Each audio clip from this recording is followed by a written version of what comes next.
अम्बिया के ऊपर क्या जादू असर करता है और क्या किसी नबी पर जादू किया गया है, और ख़ास तौर से अल्लाह के नबी सल्लल्लाहु अलैहि वसल्लम पर क्या वाक़ियतन जादू किया गया था।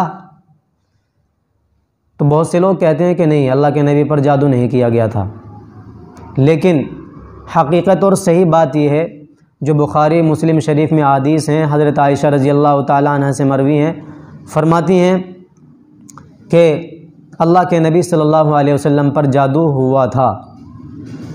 और एक आदमी था जिसका नाम था लबीद इब्न आसम, ज़रीक़ एक कबीला है, उसका रहने वाला था। अल्लाह के नबी सल्लल्लाहु अलैहि वसल्लम पर अलबत्ता कितना असर हुआ था ये एक अलग बहस है, क्योंकि जिस आदमी पर जादू हो जाता है ज़ाहिर सी बात है उसकी अक़ल, उसका दिमाग ठिकाने में नहीं रहता। तो उलमा ने लिखा है कि जादू भी एक बीमारी है, जैसे किसी को बुखार होना ये भी एक बीमारी है, सर में दर्द होना ये एक बीमारी है। तो फरमाते हैं कि भाई जादू ये भी एक बीमारी है, और तमाम के तमाम नबी जितने भी इस दुनिया के अंदर तशरीफ़ लाए हैं वो सारे के सारे इंसान थे, और सारे के सारे अम्बिया को कुछ ना कुछ बीमारी लाहिक हुई, सर में दर्द भी हुआ, उनके बुखार भी हुआ, और उनको ज़ख़म भी लगे जंगों के अंदर, ये सारी चीज़ हुई। तो अल्लाह के नबी सल्लल्लाहु अलैहि वसल्लम को भी ज़ख़म लगा, बुखार भी हुआ, सर में दर्द भी हुआ, तो अल्लाह के नबी सल्लल्लाहु अलैहि वसल्लम पर जादू भी हुआ। और ये बात याद रखनी चाहिए कि अल्लाह तबारक व तआला ने हज़रत मूसा अलैहिस्सलातु वस्सलाम का तज़किरा कुरान में किया। आपने सुना होगा और याद भी होगा कि जब फ़िरऔन ने तमाम जादूगरों को अपने दरबार में बुलाया था और मूसा अलैहिस्सलातु वस्सलाम को भी बुलवा लिया था, तो हज़रत मूसा से कहा था भाई दिखाओ तुम अपना। तो हज़रत मूसा ने ये कहा था जादूगरों से कि पहले तुम दिखाओ अपना सब कुछ जो दिखाना चाहते हो।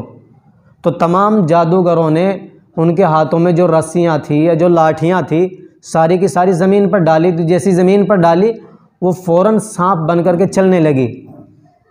तो असलन तो वो लाठी थी, लकड़ी थी या रस्सियाँ थी, लेकिन सबको जो चलते हुए दिखाई दी वो सांप की शक्ल में दिखाई दी। हज़रत मूसा अलैहिस्सलातु वस्सलाम को भी वो सांप की शक्ल में दिखाई दी चलते हुए। तो अगर हज़रत मूसा अलैहिस्सलातु वस्सलाम पर भी उस वक्त जादू का असर न हुआ होता थोड़ा बहुत, तो हज़रत मूसा को वो लाठी दिखाई देती, वो लाठी सांप बनकर दिखाई न देती।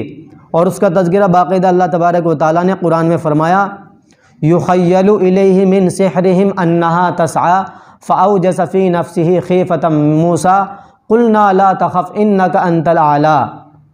गोया इन आयत का मतलब और ख़ुलासा ये है कि हज़रत मूसा अलैहिस्सलातु वस्सलाम ने उनसे कहा कि अभी अपनी लाठियों को डालो, उन्होंने डाला। तो हज़रत मूसा अलैहिस्सलातु वस्सलाम क्या देखते हैं कि वो लाठियाँ सांप बन करके चलने लगी। तो वो जादू का असर ही तो था हज़रत मूसा पर कि जो लाठी उनको सांप दिखाई देने लगी। तमाम के तमाम लोगों पर भी जादू हुआ जो वहाँ बैठे हुए थे। फ़िरऔन के ऊपर भी जादू हुआ कि उसे वो लाठियाँ सांप दिखाई देने लगी, और हज़रत मूसा जो वक्त के नबी थे उनको भी वो लाठी सांप दिखाई देने लगी। ये जादू ही का असर था, अगर जादू का असर ना होता तो उनको लाठी ही दिखाई देती वो। तो इतने जलीलुल क़द्र पैगंबर के साथ ये मामला हो सकता है। अल्लाह के नबी सल्लल्लाहु अलैहि वसल्लम पर भी जादू हुआ था। बहुत से लोग ये कहते हैं कि जी नहीं, अल्लाह के नबी सल्लल्लाहु अलैहि वसल्लम पर जादू नहीं हुआ था। हज़रत आयशा रज़ी अल्लाह ताला अन्हा फरमाती हैं कि अल्लाह के नबी पर अलबत्ता इतना असर हुआ था कि अल्लाह के नबी कुछ काम करते थे, वो किया हुआ नहीं होता था अब तक, तो महसूस होता था कि मैंने ये कर लिया, मैंने ये कर लिया है, भूल जाते थे। लेकिन ये सिर्फ़ जिस्म पर असर था। अल्लाह के नबी के पास जो वही लेकर के आते थे हज़रत जिब्रील अलैहिस्सलातु वस्सलाम, उस ताल्लुक़ से कोई असर नहीं था। यही वजह है कि किसी सहाबी को इस बात का पता नहीं था कि अल्लाह के नबी पर जादू हो गया है। तो जब जादू होता है तो सबको पता चलता है ना, तो सहाबा को पता ना चलना इससे पता चलता है कि भाई थोड़ी बहुत भूल चूक हो जाती थी अल्लाह के नबी को कि भाई मैंने ये काम कर लिया है, हालांकि वो नहीं किया हुआ होता था। बकिया जो दीन का पैगाम था जिब्रील के ज़रिए से जो आता था वो इसी तरीके से आता रहता था, उसमें कोई तब्दीली नहीं आती थी। तो जिस्म पर असर हुआ था रूहानी, रूह के एतबार से और अक़ल के एतबार से इन चीज़ों पर उस जादू का अल्लाह के नबी सल्लल्लाहु अलैहि वसल्लम पर कोई असर नहीं हुआ था। यही वजह है हज़रत आयशा रज़ी अल्लाह ताला अन्हा फरमाती हैं कि अल्लाह के नबी सल्लल्लाहु अलैहि वसल्लम एक मरतबा लेटे हुए थे और कहने लगे, आयशा तुम्हें पता है मैंने अल्लाह तबारक व ताला से वो बात बतला दी है। हज़रत आयशा ने पूछा कौन सी बात? फरमाया कि मैं सोया हुआ था तो मेरे पास दो आदमी तशरीफ़ लाए, एक मेरे सराहने बैठा और एक मेरे पैरों की तरफ बैठा। उनमें से एक ने पूछा कि भाई ये जो आदमी लेटा हुआ है इसको क्या बीमारी है? दूसरे ने जवाब दिया कि भाई इनके ऊपर जादू है। पूछा कि इनके ऊपर जादू किसने किया है? कि एक आदमी है जिसका नाम है वलीद, उसने जादू किया है। पूछा कि कहाँ जादू किया है? कि फुला कबीले में एक कुआं है जिसका नाम है ज़ोरान उस कुएं का नाम था, कि उस कुएं में अल्लाह के नबी सल्लल्लाहु अलैहि वसल्लम के बालों पर जादू किया गया है और वो बाकायदा कंघी में डले हुए हैं। अल्लाह के नबी सल्लल्लाहु अलैहि वसल्लम को ये ख्वाब दिखाया जा रहा है। अल्लाह के नबी जब ख्वाब से बेदार हुए तो अल्लाह के नबी वहाँ तशरीफ़ ले गए और वहाँ तशरीफ़ ले जाने के बाद फिर अल्लाह के नबी सल्लल्लाहु अलैहि वसल्लम ने वो तमाम चीज़ें देखी और हज़रत आयशा से आकर के बतलाया कि आयशा वाक़ियतन उस कुएं का पानी तो ऐसा हो गया था जैसे मेहंदी, जादू के असर से। और खजूर के जो खोशे होते हैं, गुंचे होते, पत्ते होते हैं, फरमाते हैं अल्लाह के नबी सल्लल्लाहु अलैहि वसल्लम वो ऐसे लग रहे थे जैसे हाथी के कान, जादू के असर से ऐसे हो गए थे। तो अल्लाह के नबी से हज़रत आयशा ने पूछा, या रसूल अल्लाह फिर आपने वो वहाँ से निकलवाया? हज़रत आयशा से जवाब दिया अल्लाह के नबी ने कि नहीं, मैंने उसको वहाँ से निकलवाया नहीं, इस वजह से कि अगर मैं उसको वहाँ से निकलवाता तो लोग इस बात के ऊपर पड़ जाते और इस चीज़ के पीछे पड़ जाते कि भाई ये क्या है, और उस चक्कर में ही बस पड़ जाते ये क्या हो गया है।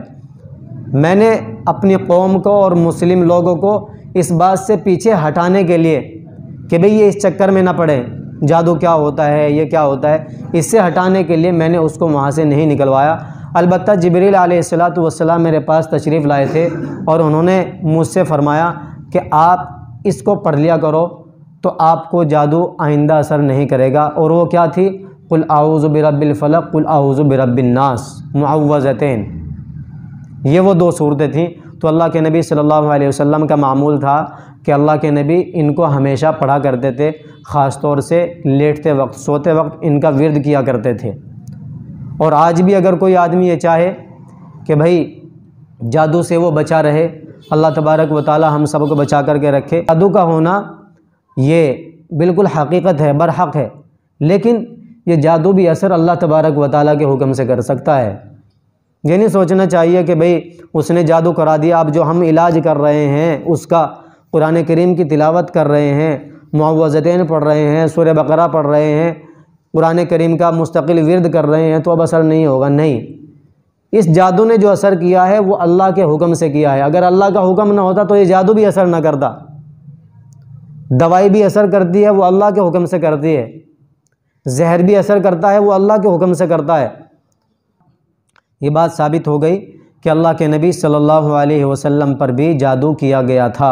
अलबत्ता इतनी बात है वो सिर्फ़ एक बीमारी के हिसाब से था, सिर्फ़ जिस्म पर उसका असर हुआ था, अक़ल पर, दिमाग पर, और अल्लाह के नबी की रूह पर उसका कोई असर नहीं होता था।